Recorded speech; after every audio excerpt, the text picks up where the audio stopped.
from a little community called Quiet Dell.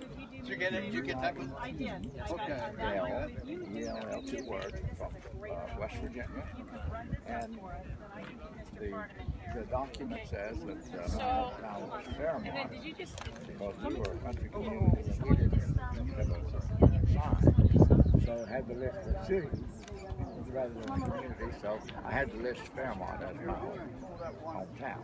But I'm from West Virginia. And when I came here, I was with I got one more to run. 1st Bat, 21st Marines, 3rd Division. We're standing here on Mt Suribachi, and you started down in those sands. What was that like when you hit it? Well, of course, 70 years ago, it's difficult to remember how your feelings actually were. To say I wasn't scared would not be true. And I think anybody who was being shot at is scared. It's our ability to overcome that fear that enables us to keep on moving. We landed on Red Beach, and then we were to be the spearhead. The 21st Regiment was to take the front and become a spearhead across the 1st Airfield. And as we crossed that, there was no protection, whatever.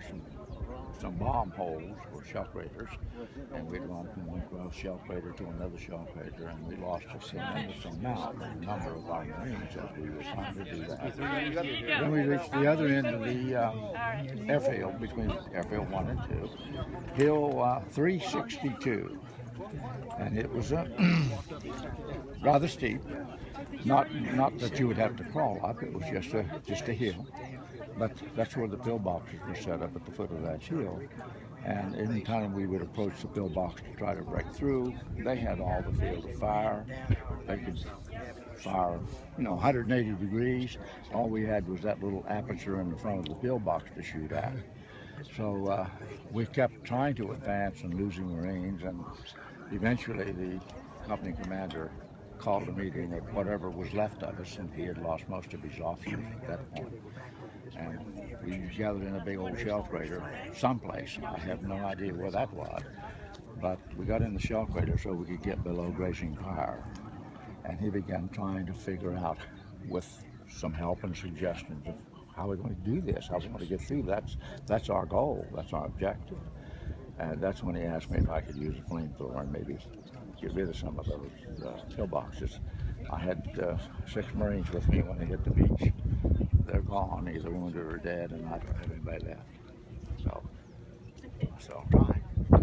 I went to work. Well, you went to work, and you didn't just go to work. You were one of those 27 recipients of the Congressional Medal of Honor. You're the last surviving member of that group, and I'll let you talk. Well, I attribute my survival to 2 things. Number one, I have said facetiously, God wasn't ready for me. The devil didn't know what to do with me. But the CO gave me a couple, or 4 Marines, to shoot at the pillboxes as I would try to reach that particular pillbox. And during the course of the 4 hours that I worked at this, lost 2 of those. So when I wear the medal, I don't wear it for what I did. I was just doing the job that the Marine Corps trained me to do. I wear it in their honor. The term I've heard used is brothers in combat about this mission back to Iwo Jima, especially on the 70th anniversary. And Mr. Akakusa is here. I spoke to him earlier, and he talked about writing the story correctly and telling it properly for the young people, for the future generations. What's your story to them? I don't know that a story fits what I would say to them. Your words of advice. Okay, that would. You're not shy about that, Woody. That suits better. When you're in training, try to remember all that you're taught and become committed to what you're going to do, because you never know what incident is going to happen, what is going to happen in a day, that you're going to be called upon to use some of that very important information that somebody has given you. So pay attention, be committed, and love your country. Love of country. You guys did amazing things. I'm looking around this island. It's green now. It was black sand, parched earth when you got here. As I remember it, it was just all bare. With all the green we have here, I don't even recognize any of that at all. And we didn't have any to hide behind, so apparently there wasn't any greenery. A little different than Guam, wasn't it? That's right. And I got to remind everybody that you also landed on Guam's. That is true. What was something different between the two landings for you? Well, Guam,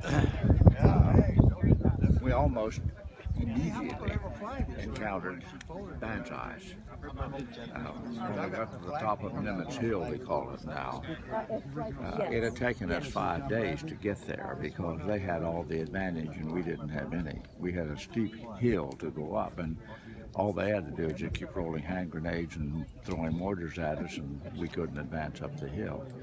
And finally, when we reached the top of the hill, we had 2 banzais in the same night, one before midnight and the other early in the morning. And it was very unusual because we didn't have those kinds of things on Iwo Jima to any degree. Strange. Well, Woody, I know you're going to be a busy man today. A lot of people want to talk to you. It's an honor to be up here with you. We're only supposed to be up here for 20 minutes. We've already used up most of that. Well, I think they'll give you a few extra minutes. Mr. Williams, Yes. I made it to the top.